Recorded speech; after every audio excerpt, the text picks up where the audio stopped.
Hello friends, स्वागत है आपका ब्राइट फ्यूचर क्लासेज में। दोस्तों, आज हम आपको वर्ग और वर्गमूल करने का इतना आसान तरीका बताने जा रहे हैं कि जब भी आप एग्जाम में बैठेंगे आपको कहीं भी ऐसी संख्याएं मिलती हैं जिनका वर्ग या वर्गमूल निकालना हो तो बहुत ही आसानी से आप निकाल लेंगे, विद इन सेकंड निकाल लेंगे। देखते हैं कैसे।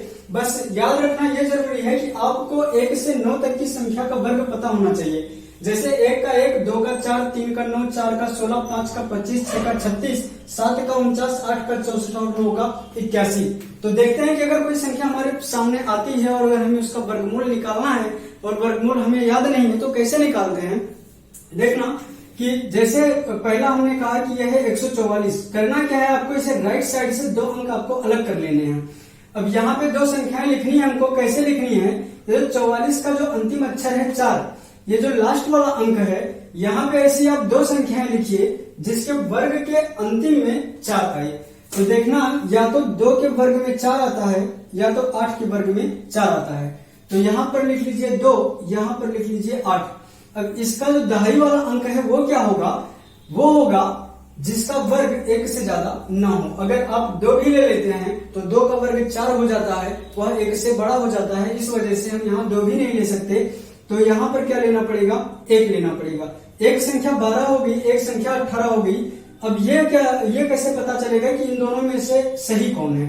तो देखना कि जो 1 हम लिए हैं यहाँ दहाई के अंक पे, उसी से जस्ट 1 कदम आगे बढ़ करके हम 2 से गुणा करेंगे और इस 2 का कंपेयर करेंगे 144 के 1 से।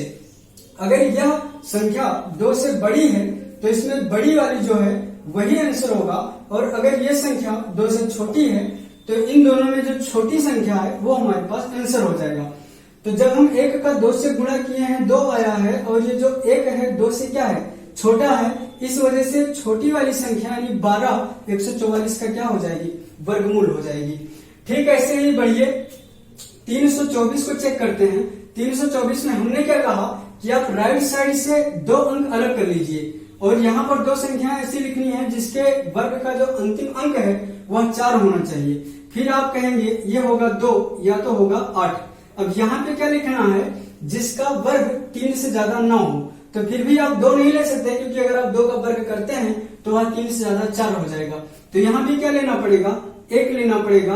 अब कंफ्यूजन ये है कि 12 की 18, तो आप 1 से जस्ट 1 कदम आगे बढ़िए, 2 से गुणा करिए और 2 का कंपेयर करिए 3 से। तो 3 क्या है, 2 से बड़ा है। अगर बड़ा है तो ये बड़ी वाली संख्या 18 324 का वर्गमूल हो जाएगी। चलिए आगे दिखाते हैं आपको। और बड़ी संख्या लेते हैं 1024। 1024 को फिर आप वैसे करिए, राइट साइड से 2 अंक अलग करिए और देखना लास्ट में 4 है तो या तो 2 या तो 8। यहाँ पे क्या कौन सी संख्या आने वाली है जिसका वर्ग 10 से ज्यादा ना हो। तो हम 3 तक ले सकते हैं, 3 3 का 9 होता है। तो यहाँ भी 3, यहाँ भी 3। अब कंफ्यूजन ये कि 32 होगा कि 38 होगा। तो आप 3 से जस्ट 1 कदम आगे बढ़िए और 4 से गुणा करिए। तो 4 3 कितना हो जाएगा, 12। और ये जो 10 है या 12 से क्या है, छोटा है।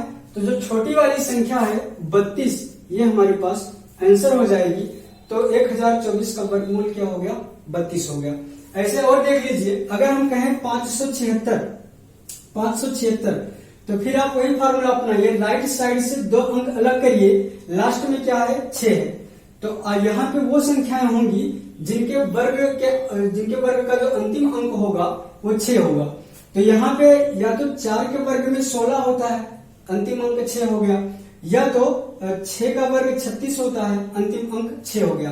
अब यहाँ पे क्या लिखना है, जिसका वर्ग 5 से ज्यादा ना हो। तो अगर आप 3 लेंगे तो 3 3 का 9 हो गया, 2 लेंगे तो 2 दूना 4 हो गया। तो 4 क्या है, 5 से छोटा है। तो यहाँ भी 2 लीजिए, यहाँ भी 2 लीजिए। अब फिर वही कंफ्यूजन कि 24 आंसर है कि 26 आंसर है।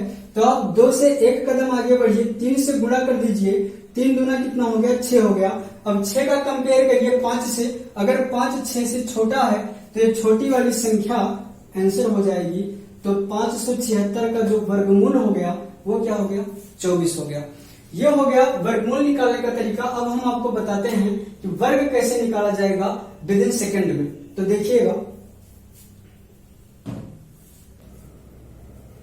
तो वर्ग करने के लिए आप बचपन से एक फार्मूला पढ़े होंगे, a प्लस बी का होल स्क्वायर बराबर होता है a square plus B square plus में 2ab। बस उसी को हम थोड़ा सा संशोधित करके यहाँ लिखेंगे ए स्क्वायर, यहाँ लिख देंगे बी स्क्वायर और यहाँ लिख देंगे 2ab। अब जोड़ना इसको कैसे है अभी मैं आपको बता रहा हूं। जैसे ले लेते हैं 13 में जो एक होगा ये हमारा ए बन जाएगा और जो 3 है ये हमारे पास बी बन जाएगा। तो 1 का स्क्वायर लिखिए 1 और 3 का स्क्वायर लिखिए 3 3 का 9 और ये जो 2ab है तो 3 का गुणा 1 से 3 और 2 से गुणा कर देंगे बन जाएगा 6। तो इसको जब ऐड करेंगे ध्यान इतना रखना है कि b के जस्ट नीचे हम कोई संख्या नहीं लिखेंगे। तो ये 9 हो गया, ये 6 हो गया, ये 1 तो कितना बन गया 169 बन गया। आगे देख लीजिए ऐसे करेंगे 18 का, तो 18 में जो 1 है ये a बन जाएगा, जो 8 है वो b बन जाएगा। तो a का स्क्वायर करेंगे 1 और 8 का स्क्वायर करेंगे 8 अठैया 64। फिर क्या करना है नीचे हमें 2ab लिखना है लेकिन 4 के जस्ट नीचे हम कोई संख्या नहीं लिखेंगे। तो क्या हो जाएगा कि 8 का गुणा 1 से 8 और फिर गुणा कर देंगे 2 से। देखना ab2 तो गुणा करेंगे कितना बन जाएगा 16। जब 16 बनना है तो 4 के नीचे कुछ नहीं लिखना है, तो ये 6 और ये 1 ऐड करिए, ये 4 और 6 6 12 के 2 हासिल बच गया 1 1 1 2 और कितना 3। तो 18 का वर्ग जो हो गया कितना हो गया 324 हो गया। चलिए थोड़ी बड़ी संख्या लेते हैं, जैसे ले लेते हैं 34 का वर्ग क्या होगा। तो 3 हो गया a, 4 हो गया b, 3 का स्क्वायर करेंगे 9, 4 का स्क्वायर कर देंगे 16। फिर क्या करना है 2ab करेंगे तो 4 3 12 और 12 दूना कितना हो जाएगा 24। 6 के जस्ट नीचे छोड़ करके हमें लिखना है इधर, ये है 4 और ये है 2, 24 लिख दिए। अब ऐड करिए 6 4 1 5 और 9 2 कितना हो गया 11, तो कितना हो गया 1156। 34 का स्क्वायर हमारे पास क्या गया 1156। तो ऐसे ही आप बड़ी से बड़ी संख्या का अगर आप इस फार्मूले से वर्ग करते हैं तो बहुत ही आसानी से आ जाएगा। इसको अपनी आदत बना लीजिए। अगर आप कॉम्पिटेटिव एग्जाम हेल्ड कर रहे हैं और उसको क्लियर करना चाहते हैं तो जरूरी है ये सब तरीका आपको पता होना। तो उम्मीद है तरीका आपको पसंद आएगा, आप इससे बहुत कुछ सीखेंगे। Thank you so much.